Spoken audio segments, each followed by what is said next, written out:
رمضان میں قرآن کیسے پڑھیں؟ رمضان المبارک میں قرآن پاک کیسے مکمل کریں؟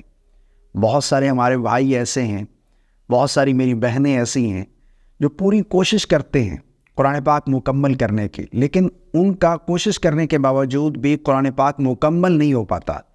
اور پھر رمضان کے آخر میں جا کر جب لوگ بتاتے ہیں ان کو کہ میرا ایک ختم قرآن ہو گیا، میرا 2 ہو گئے، تو پھر وہ مایوس ہوتے ہیں کہ ہمارا ایک بھی کمپلیٹ نہیں ہوا، اس میں بھی پارے رہ چکے ہیں۔ تو آج میں اپنے ان بھائیوں کو اور ان بہنوں کو 1-2 ٹپس دینے جا رہا ہوں۔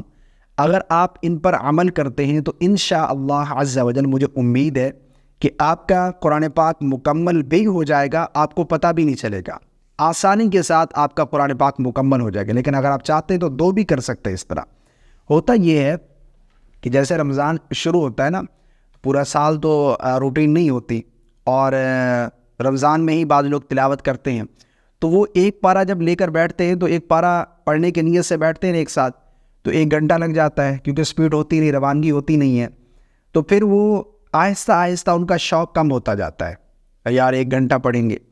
اس کا بہترین طریقہ یہ ہے کہ ہر نماز کے بعد، دیکھیں ایک پارے میں 4 پاؤ ہوتے ہیں، اگر آپ 1 پاؤ ہر نماز کے بعد تلاوت کرنا شروع کر دیں، اور 1 پاؤ تلاوت کرنے میں پتہ ہے وقت کتنا لگتا ہے؟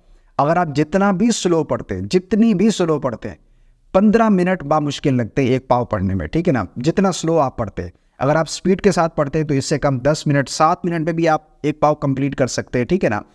لیکن اتنی سپیڈ کے ساتھ بھی نہیں پڑھنا چاہیے۔ بعض لوگ کیا کرتے ہیں، یعنی بن بناٹ جیسی آواز آ رہی ہوتی ہے، حرف ادا ہی نہیں ہو رہے، حروف جو ہیں وہ صحیح طریقے سے ادائیگی کر کے ان کو پڑھنا چاہیے، قرآن مجید کی تلاوت کرنے چاہیے۔ تو ہر نماز کے بعد آپ 1 پاؤ پڑھنا شروع کر دیں۔ 4 نمازیں، عشاء کو بھی چلے نکال دیں، عشاء کو ہم اس میں ایڈ نہیں کر لیں کیونکہ عشاء کے بعد تراویح ہوتی ہے، انسان ویسے تھک جاتا ہے۔ تو 4 نمازیں 4 پاؤ ہیں، 4 نمازیں کمپلیٹ ہوئی، فجر، ظہر، عصر اور مغرب، اور 1 پارہ بھی کمپلیٹ ہو گیا، پتہ بھی نہیں چلا کہ 1 پارہ کمپلیٹ ہو گیا۔ چلیں مغرب کو بھی نکال دیں۔ بعض ہماری بہنیں کہیں گی یہ افطاری بناتے ہیں، روزہ افطار کرتے ہیں، پھر اس کے بعد تھوڑی تھکاوٹ ہو جاتی ہے، واک کرتے ہیں، ٹائم بہت کم ہوتا ہے، عشاء کا ٹائم آ جاتا ہے، تو چلو مغرب کو بھی نکال دیں۔ مغرب والا 1 پاؤ آپ صبح فجر میں لے جائیں، فجر سے پہلے 1 پاؤ پڑھ لیں اور فجر کے بعد 1 پاؤ پڑھ لیں۔ اس طرح 15 منٹ پہلے 15 منٹ بعد پتہ بھی نہیں چلے گا، آدھا پارہ فجر میں، 1 پاؤ ظہر میں، اور 1 عصر کے بعد 1 پارہ کمپلیٹ ہو گیا۔ اگر آپ 2 ختم قرآن کرنا چاہتے ہیں تو اس کو بڑھا دیں، آدھے پارے پہ چلے جائیں ہر نماز کے بعد۔ تو اس طریقے سے اگر آپ ڈیوائیڈ کر کے تھوڑا تھوڑا وقت کر کے اگر آپ تلاوت کرتے ہیں تو انشاءاللہ عز و جل آپ کا دل بھی اس طرف مائل رہے گا، آپ قرآن مجید تلاوت بھی کریں گے اچھے طریقے سے، آپ کو مزہ بھی آئے گا، اور آپ کا قرآن پاک بآسانی مکمل بھی ہو جائے گا، ٹھیک ہے نا؟ مجھے امید ہے آپ اس پر ضرور عمل کریں گے۔ باقی آپ بتائیے گا کہ آپ کا کون سا پارہ چل رہا ہے اور آپ نے کتنے ختم قرآن کرنے کی نیت کی ہے۔